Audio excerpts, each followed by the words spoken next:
সাধারণ একটা ঘটনা আমাদের মধ্যে ঘটতো, কিন্তু একজনকে মেরে ফেলতে হবে এই ধরনের পরিকল্পনা আমরা দেখি নাই।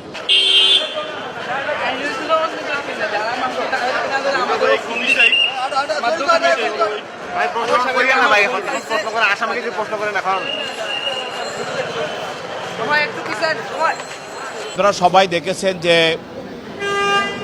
জাতীয় টেলিভিশন এবং আমাদের সোশ্যাল মিডিয়া এবং প্রিন্ট মিডিয়া তো আপনারা দেখেছেন যে গতকাল প্রাইম বিশ্ববিদ্যালয়ে দ্বিতীয় বর্ষের একটা ছাত্র জাহিদুল ইসলাম পারভেজ, সে পিতামাতার একমাত্র সন্তান, তাকে তার বুকে হৃদপিণ্ডের মধ্যে ছুরি মেরে তাকে হত্যা করা হয়।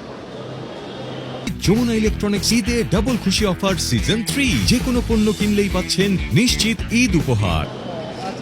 এবং এই বিষয়ে একটি হত্যা মামলা হয় বনানী থানায়।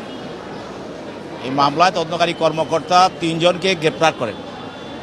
যে 3 জনকে গ্রেপ্তার করেন তার মধ্যে একজন হলো আলাবি এবং আল কামাল, আল আমিন।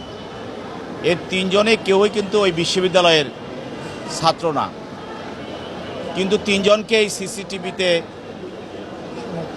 এবং বিভিন্ন তদন্তকারী কর্মকর্তা বিভিন্ন ডিভাইস এবং কনভারসেশনে তাদেরকে পাওয়া যায়। এই মামলার যে মূল আসামি মাহাতি এবং মেহরাজ এবং পিয়াস, এদের সঙ্গে এরা বনানী বিদ্যানিকেতন হাই স্কুলে লেখাপড়া করত, কিন্তু এদেরকে পরবর্তীতে ডেকে নিয়ে আসা হয় এবং আরও অনেককে এভাবে ডেকে নিয়ে আসা হয়। কিন্তু আমরা যেভাবে দেখেছি যে ঘটনাটা একটা হাসি নিয়ে বা একটা সিঙ্গারা নিয়ে এটা তুচ্ছ ঘটনা, আমরা এটা তাদের আজকের যে অ্যারেঞ্জমেন্টটা দেখলাম যে হত্যা করার জন্য তাকে যেভাবে প্রি প্ল্যান করা হয়েছে, তাতে বোঝা যাচ্ছে যে এটা খুবই তুচ্ছ ঘটনা নয়।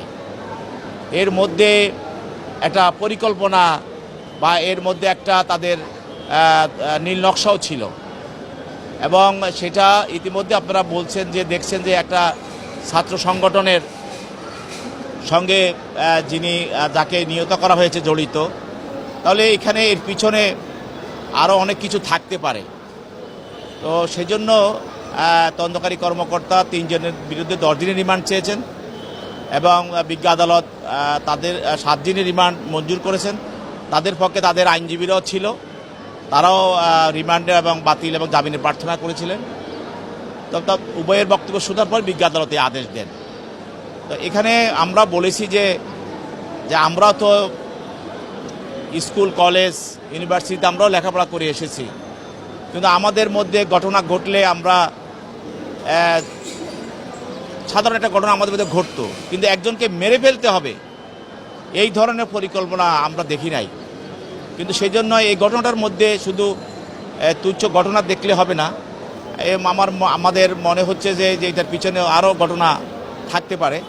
সেই জন্য এটাকে তদন্ত করে বের করার প্রয়োজন। সেই জন্য তদন্তকারী কর্মকর্তা এই রিমান্ডটাই প্রার্থনা করেছেন।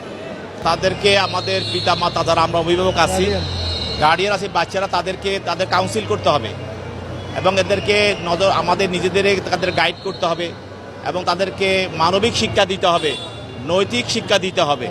শুধু ওই যে প্রাতিষ্ঠানিক শিক্ষা দিলে হবে না, সবাইকে নৈতিক শিক্ষা দিতে হবে, তারপরে মানবিক শিক্ষা দিতে হবে এবং বিশেষ করে বাচ্চাদেরকে খেয়াল রাখতে হবে যে বাচ্চারা কোথায় যাচ্ছে, কি করছে, এগুলি তাদেরকে প্রতি খেয়াল রাখতে হবে। এবং ঘরেও দেখা যাচ্ছে আমাদের বাচ্চারা সারাদিন মোবাইল নিয়ে বসে থাকে, তারপরে মোবাইলে অনেক তারা কি করছে, এগুলি আমাদের সচেতন পিতামাতাদের অবশ্যই সমাজের যারা আমরা আছি আমাদেরকে খেয়াল রাখতে হবে।